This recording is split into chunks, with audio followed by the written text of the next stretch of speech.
Aloha Hogako. This is the fifth part of our series, and we're going to be looking more at temples. These are slides 107 to 148. And let's see what we find out in this section of our story about temples. Okay, we were looking previously at Luakini and Waihau and Ho'olu'ai kinds of temples. We saw some temples where the walls were 0 degrees north. We saw some where the temple was diagonal 0 north. And I wanted to know, when I was looking at these temples, where do these temple designs come from?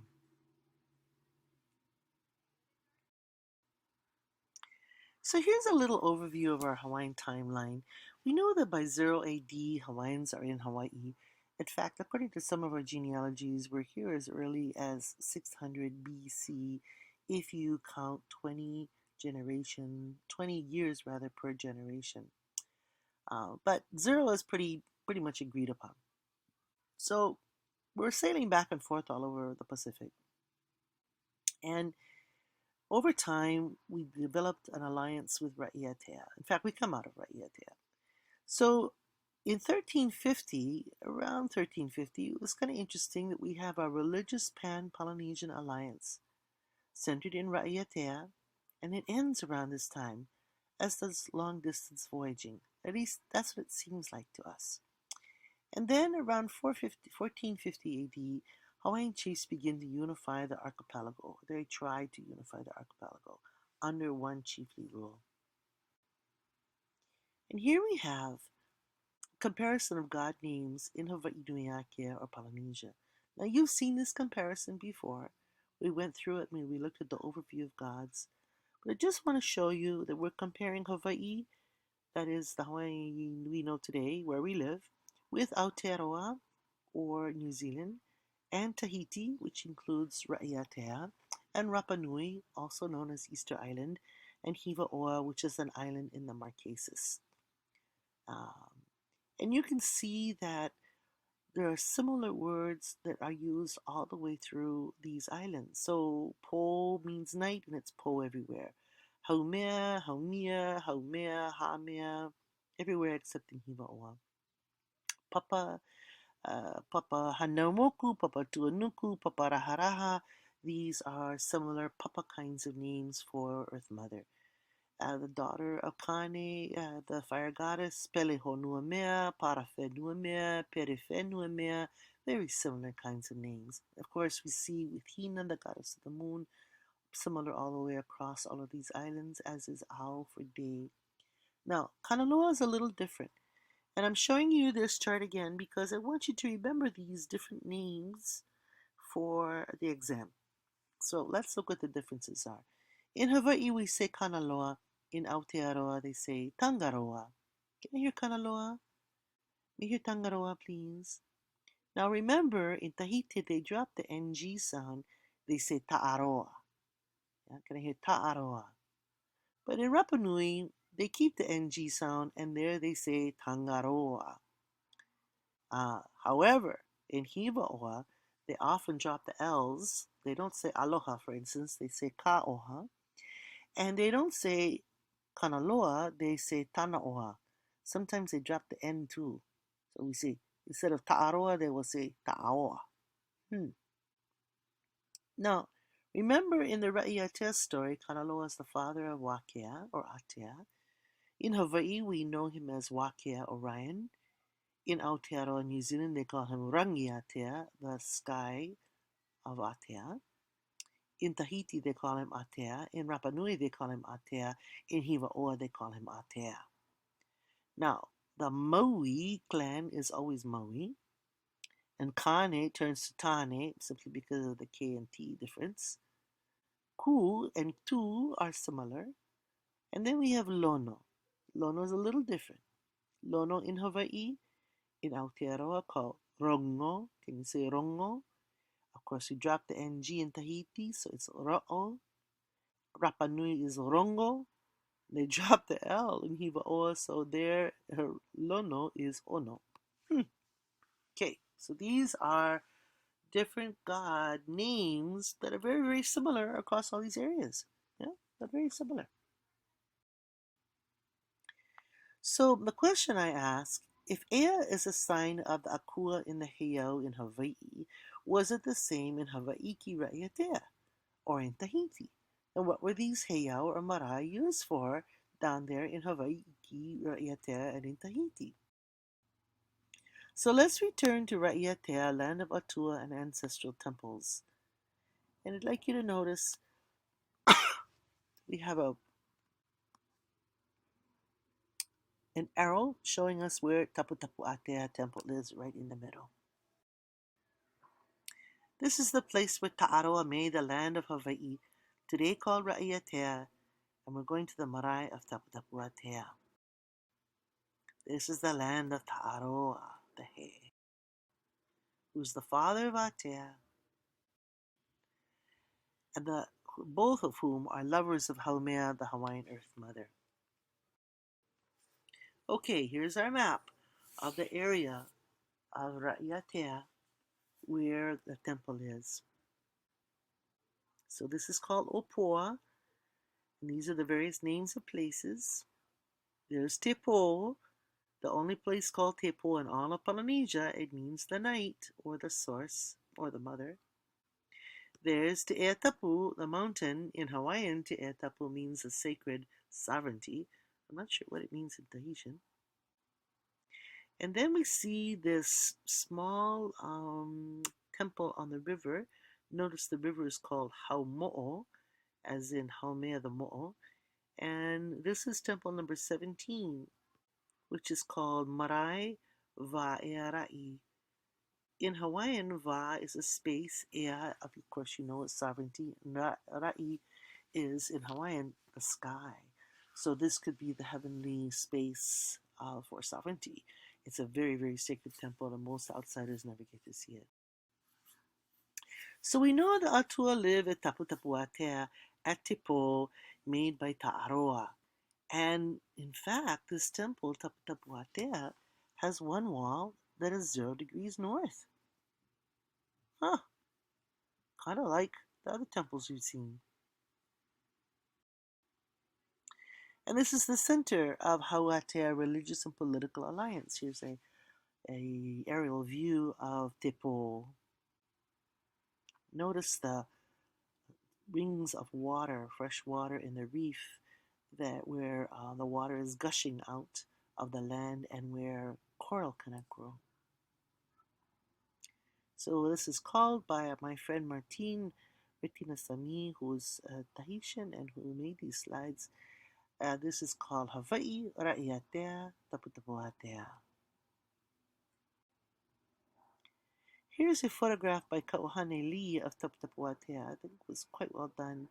You see that wall, the 0 north wall in the distance. That's the altar or the ahu of this temple, and the temple is a platform temple, kind of like the ones we saw in Mokumanamana, and kind of like Hapaiali, although they don't have uprights. This one is a continuous ahu.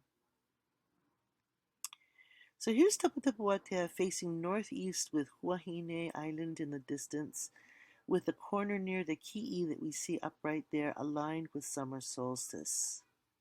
So that's the northern part of the temple. And then here is Tapu Tapu Atea facing east aligned with summer equinox. And I'm not sure if that rock actually marks the equinox, but it's kind of interesting that it is upright all by itself in the middle of the temple. And then here is the Tapu Tapu Atea southeast corner, which is aligned with winter solstice.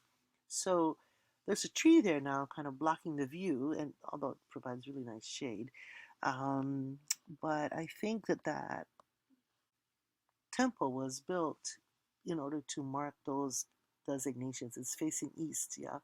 So in Hapaiali'i, we saw the Kanaloa line on the left-hand side and the Kane on the right-hand side. But when it's facing east, the Kanaloa line would be on the right-hand side, so the southeast corner, and the others will, the Kane line would be on the northern part, on the northeast corner of that temple.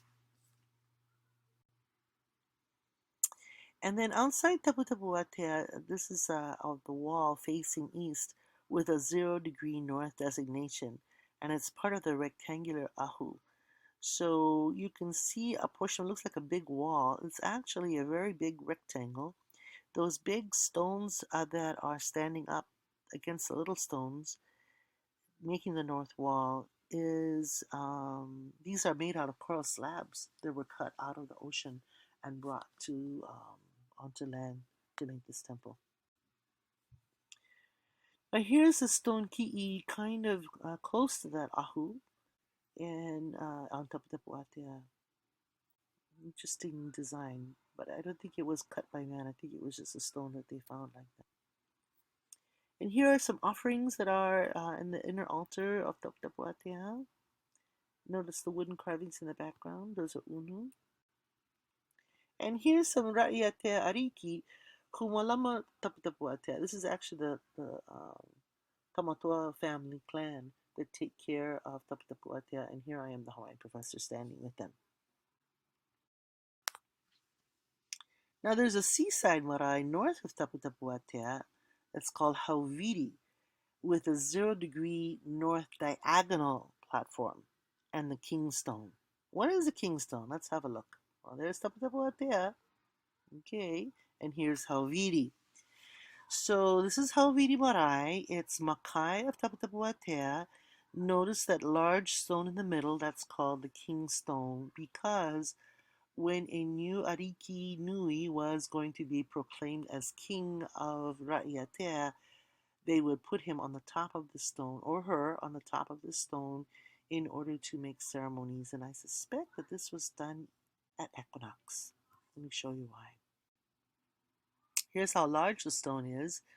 Yeah, these are some Tahitian friends standing, or Ra'iatea friends standing there next to the stone. And they also make speeches there. So from behind the folks who were in attendance, you can see that they were talking about the importance of this area. And then here is part of the ahu, the rectangular ahu at Hauviri Marae. Now, where that woman is standing, if you go left from there and see that upright stone, that marks the northwest corner of the temple. And it is 0 degrees north from the southeast corner of the temple. Here's the rectangular ahu that you can see much better from this angle. It's actually filled full of coral and bones. So these are chiefly bones inside here that bring the mana of the ancestors to this temple. If you look at where the person is standing under the tree and come right from there, that corner of the temple actually faces due east. And if we were there at equinox, we would see the sun rising over that corner, just like we saw at Kuka'o'oheo. Oh, here's our friends, the Ra'iate and Hawaii people. Though we all look like cousins. Before I go on, I want to tell you that Taputapuatea is a 0-degree north temple, and that temple name and the temple design was actually carried to many places throughout Polynesia. So we find Taputapuatea at Ra'iatea. The place is called Avarua. We find in Rarotonga, in the town Avarua, a Taputapuatea temple. It's 0 north. They put a Protestant church on top of it. In Moorea, in Papito'ai is Taputapuatea. In Tahiti Island, in Tautira, is Taputapuatea. And then we have records of this kind of a temple in Hawaii in places called Wailua. Not Avarua, but Wailua. So Wailua Kauai, Wailua Oahu, Wailua Molokai all had temples called Taputapuatea. Now, the ones in Hawaii are no longer existing, but I suspect they were 0 north because the design of the temple and the name of the temple were actually, I think, meant to observe that sanctity, the tapu-tapu of Atea or Wakea, which is Orion rising, when the sun rises at equinox, rises in the first star in the belt of Orion. Now, you know the story of when Tahiti broke away from Ra'iatea and worshipped Kaneho'olani, the god of the sun rising in the east. In Tahiti Nui, the temple design changed. So even though at Raiatea we're measuring the sun moving along that line, and 0 degree north temples are used for measuring the sun, now we're going to build a different kind of temple. It's not just a platform. So we're going to go look at Vava'u, which is also known as Maroto today, the land of Tane and Pere. If you look at Tahiti Nui, you'll see the crater in the largest section of Tahiti Nui is called Vava'u, and this is where Tane, the god Tane, lived, and where his daughter Pere was born. It is the volcanic center of Tahiti Nui. Notice that we still have a rectangular ahu, but it's much smaller. And instead of a flat platform, the walls encompass the whole sacred area. This looks more like Hawaiian temples. The wooden pieces we see there are actually unu, and they are dedicated and carved for the aumakua of various chiefs of this marae or this temple. So here's another shot. We understand that we have been told that in this area there were 300 temples built in a similar manner. So the idea of Manahune going with Tane, leaving Raiatea, building these fabulous temples in Tahiti is an interesting story because certainly whoever was building these temples built them to last hundreds of years. And I think they've only uncovered about 7 of them in Maroto or Vava'u, as it's called before. But there's a lot of brush cover that they could be checking under for various temples. This is also where Tane's daughter Pere was born. Here's some students who went with me to Tahiti, and this rock that they're standing by is actually the rock where Pere was born, and they danced hula for her to honor Pere, or Pele as we call her, when we were in Tahiti in 2014. Her younger sister Hi'iata was also born here. Now, what's interesting about the Tahitian traditions of Pere and Hi'iata is that they're not goddesses of fire there, they're goddesses of water, flowing water. So the first time I went into this valley in the year 2000, there was a huge rainstorm and there was about 100 waterfalls throughout the valley.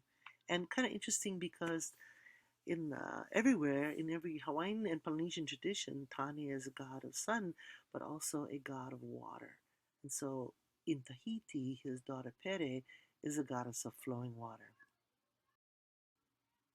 This is where Tahitians still worship their old gods. Look how much this temple looks like any Hawaiian temple. The temple walls look like Hawaiian temples, only they have unu erected near the altar. We don't have unu in our temples. In fact, the word unu in Hawaiian refers to an altar. It doesn't refer to the carved wooden aumakua symbol. And the Tahitian unu represent their aumakua. So everyone has a different aumakua design. I believe this one is for the centipede, which is an aumakua in Tahiti for certain families. Offerings were left on the walls, not on the altar. They didn't allow us to put anything on the altar. So Vava'u, which is called Maroto today, or like Maloko because it's the inside of the island, is always associated as the land of Tane and of Pere, but more so Tane. Vava'u and Tane, they go together. Now please go to the next video beginning with slide number 149 and we'll see what we have to say about those kinds of temples. More temples. Aloha.